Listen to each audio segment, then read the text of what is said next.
Do you actually know what makes your cat like you more? Most people assume cats either like you or they do not. But science shows that the way your cat feels about you is being shaped every day by small things most owners never think about. In fact, some of the habits you think are harmless may be the exact reason your cat keeps their distance.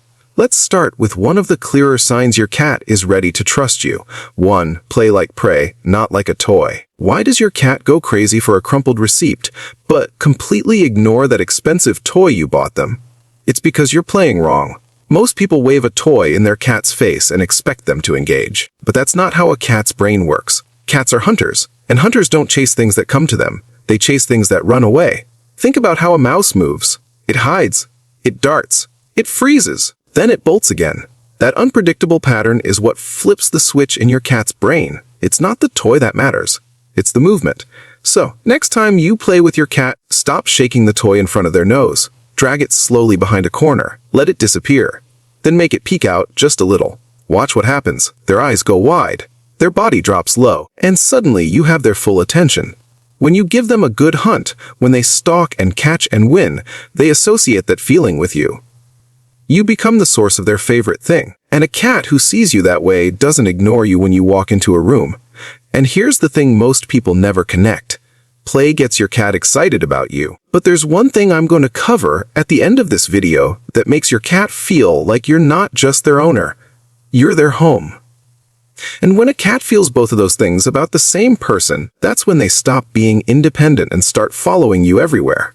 2. Let them come to you.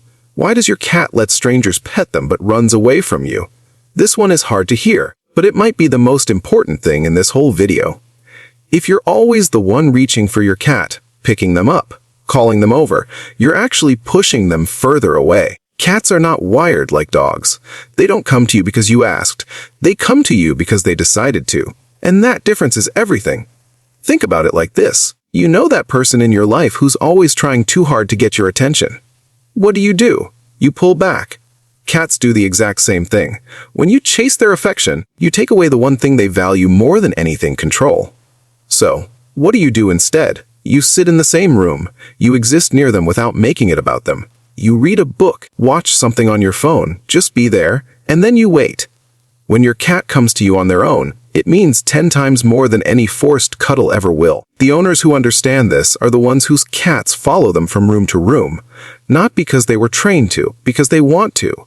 And hey, if you're already rethinking the way you've been approaching your cat, hit like and subscribe so we can get this to more owners who've been loving their cat the right amount, but in all the wrong ways. 3. Master the slow blink communication.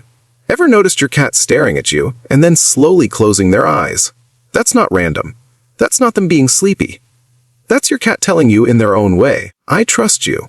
A study from the University of Sussex in Portsmouth in 2020 actually tested this. They had owners slow blink at their cats, and then they had strangers do the same thing. The cats were far more likely to blink back and even approach the person who did it.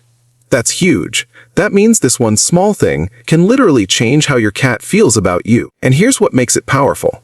In the cat world, eye contact is a threat. Staring is how cats intimidate each other. So, when your cat looks at you and slowly shuts their eyes, they're doing the opposite. They're choosing to be vulnerable around you. So, try this.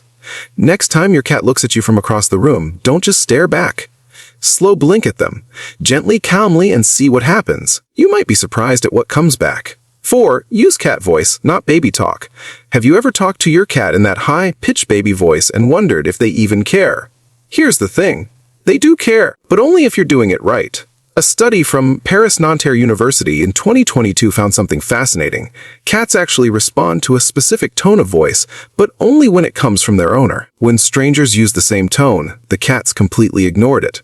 But there's a difference between baby talk and cat-directed speech. Baby talk is loud, exaggerated, and all over the place. Cat-directed speech is softer, slightly higher, and calm. Think of it less like you're talking to a baby and more like you're letting someone in on a secret. Your cat is listening for your voice specifically. They've learned it. They know the rhythm, the tone, the feeling behind it, and when you talk to them in that soft, familiar way, something clicks. They feel safe. They feel seen. So, keep talking to your cat. Just don't shout it across the room like you're calling a dog. Bring it down. Make it quiet so it sounds like yours. 5. Pet the right zones. Avoid the wrong ones. Do you know where your cat actually wants to be touched? Most owners don't. And the worst part is your cat has been telling you the whole time. Here's what happens. You reach down, rub their belly because they rolled over and suddenly they bite you. Or you scratch near their tail and they swat your hand. And you think, why are you like this? But the truth is, you touched a spot that made them uncomfortable. Research from the University of Lincoln found that cats consistently prefer being touched around the cheeks, the base of their ears, and under the chin. Those are the zones where they have scent glands. When you touch those areas, you're becoming part of their world. The belly, that's a trap. Not always, but most of the time. When a cat shows you their belly, it usually means they trust you enough to be vulnerable. It doesn't mean they want you to touch it. Big difference. And the base of the tail. Some cats love it, but a lot of cats find it overstimulating. If your cat has ever suddenly turned around and nipped you mid-pet, that's probably why. So, pay attention. Watch their ears. Watch their tail. If the ears flatten or the tail starts flicking, you've gone too far. But when you get it right, when you hit those sweet spots, that's when the purring starts and doesn't stop. 6. Make yourself smell like home. Remember in the first point when I said the slow blink works even better when you combine it with something else. This is that something else. Cats don't experience the world the way you do. You walk into a room and see furniture, colors, light. Your cat walks into that same room and smells everything. Who was there? What changed? Whether something feels safe or not. Their nose is their entire reality. So, when your cat rubs their face against your hand or bumps their head on your leg, they're putting their scent on you. They're saying, this one is mine. This one is safe. And when you smell like them, everything changes. You stop being a person and start being home. So, stop washing away the evidence. If your cat sleeps on a blanket, don't throw it in the wash every other day. If they rub on your clothes, let it sit.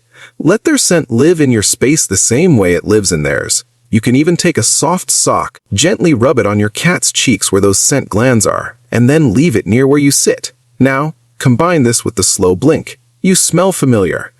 And then you give them that slow, calm signal that says, I trust you too.